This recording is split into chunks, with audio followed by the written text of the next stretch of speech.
국민의힘도 요즘 시끄럽죠. 한동훈 의원의 복당 여부를 두고 논란은 계속 이어지고 있습니다. 당 내에서 복당 반대 의견이 쏟아져 나오면서 당장 복당은 쉽지 않은 상황이 됐죠. 그러자 한 의원이요, 징계 효력 정지 가처분 신청까지 할 수 있다는 목소리도 나오고 있습니다. 저 사람 복당 받아줘서 결국 또 우리 후보로 만들면 돼. 이런 생각을 가지고 당을 운영해서는 저는 안 된다고 생각을 합니다. 재복당이 어떻게 보면 좀 불안한 정치인들이 있겠죠. 이런 정치인의 관점에서 보지 맙시다. 보수 재건이라는 이 과제 자체도 골든타임이 있습니다. 한동훈이라는 사람은 있는 자리마다 상처, 분열, 갈등, 불안 이거를 그냥 끌고 다니시는 분이에요. 한동훈의 복당 확률은 99%다. 정치적 솔루션이 있고 법적 솔루션이 있어요. 김종혁과 배현진은 법적 솔루션을 통해서 깔끔하게 끝났어요. 제가 조금 전에 말씀드린 한 의원은 한동훈 의원을 얘기하는 겁니다.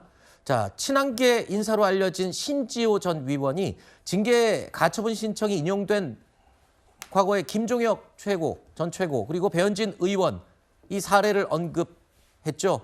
이처럼 한동훈 의원도 법적인 솔루션 카드를 낼 수 있다라고 한 겁니다. 그런데 부위원장님, 저는 궁금한 게 정치인들이 정치로 문제 해결하라고 있는 게 정치인들 아닙니까? 왜 저런 내부 얘기를 다 죄다 법원에 들고 가는 겁니까?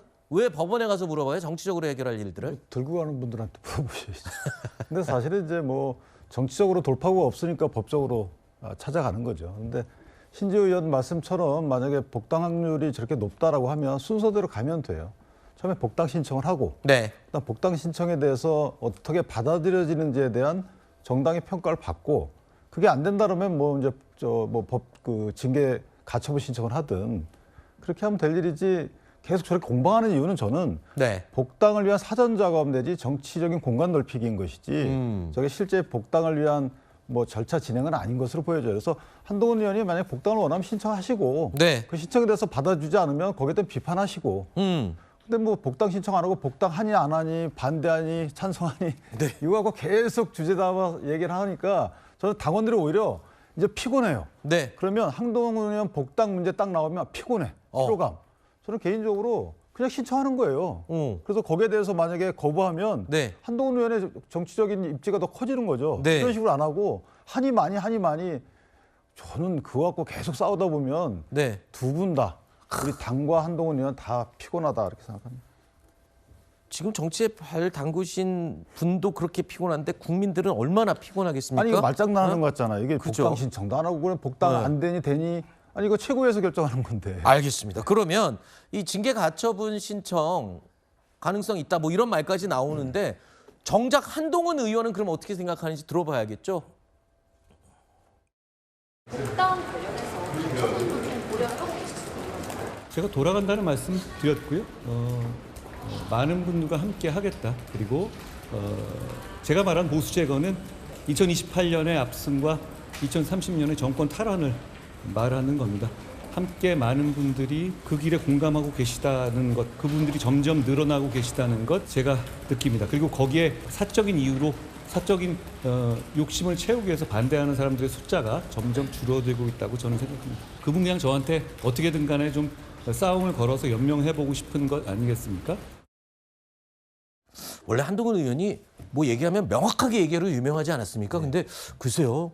저거는 가처분 신청한다는 건가요? 안 한다는 건가요? 떡줄 사람이 없으니까. 본인이 뭐 계산을 해봤겠죠. 내가 얘기를 하면 당에서 환영을 하고 좋다. 많은 국민의힘 의원들이 한동훈 의원 고생했다. 돌아와라. 이렇게 얘기를 해야 되는데 일단 당장 권영세 의원이 한 얘기 있지 않습니까? 장동혁 대표의 사퇴를 주장한 분이에요. 근데 이분이 뭐라고 그랬냐? 대표의 가족이 지금 익명 게시판에 들어와가지고 익명으로 얘기를 하는 거는 그 자체로 대표나 당을 대표할 자격이 없었다고 생각을 합니다. 라고 또 직격을 해요. 얘기는 뭐냐? 당에 있는 대다수의 의원들 같은 경우는 장동혁 대표도 빨리 물러났으면 좋겠지만 한동훈 의원도 빨리 들어오는 거에 대해서 나는 싫어 라고 하는 전반적인 분위기가 있다고 생각을 하거든요.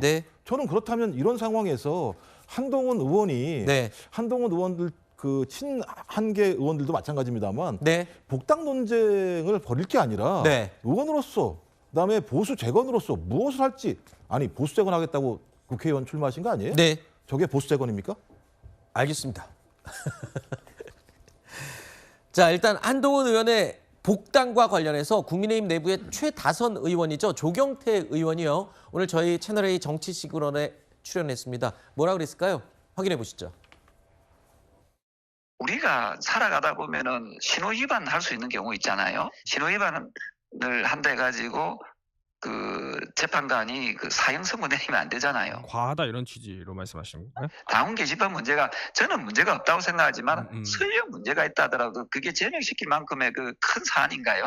어떤 특정인들 니는 나가라 들어와라 이렇게 함으로써 분열과 화합을 저해하는 그런 부분들이 훨씬 더 큰 죄가 아닌가 이렇게 저는 봅니다. 자, 한동훈 의원의 복당 문제 과연 풀릴 수 있는 문제일까요? 장동혁 대표는 한동훈 의원의 복당 문제에 대해서 국민의힘을 사지로 몰아 넣어놓고 복당을 한다는 게 도대체 무슨 논리냐라고 직격을 했습니다. 그러면서 이렇게 비유를 했네요.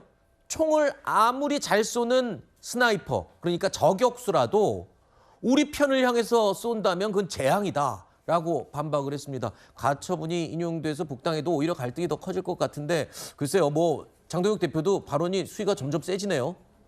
대변인님? 네. 그런데 저기 총 잘 쏘는 스나이퍼라는 거는 일단 인정을 한 것 같은데 네. 우리 편을 향해 쏜다면이 자기 자신을 향해서 겨누고 있다는 뜻은 아닐까라는 생각이 듭니다. 우리 편이 아니라 그렇습니다. 장동혁 대표 자신을 얘기한 거다? 아니 당을 사지로 몰아넣었다는 말은 저는 어불성설이라고 생각을 하고요. 네. 과거 그 계엄 사태 때 만약에 한동훈 전 대표가 18명과 함께 그 계엄 해제 표결에 참여하지 않았더라면 네. 과연 그 이후에 당이 어떻게 됐겠습니까? 이미 헌법재판소의 그 판결을 통해서도 지금 그 여당 대표가 네. 앞장서서 그 해제 표결에 참여했기 때문에 네. 이 당은 내란당이라는 이런 꼬리표가 붙지 않을 수 있다라는 것을 판시한 바가 있습니다. 네. 그렇기 때문에 그런 모든 것들을 국민들이 정서적으로 공유하고 있는 상황하에서 네. 이렇게 무조건적으로 한 사람만을 겨냥해서 그야말로 네. 총질을 하는 것이 올바른 것인가에 대한 판단은 당원 여러분들이 하시리라는 생각이 듭니다. 알겠습니다. 한동훈 의원은 과거에 조선제1검이라는 별명이 있었는데 이젠 스나이퍼까지 갔군요. 무기가 업그레이드 됐군요. 알겠습니다.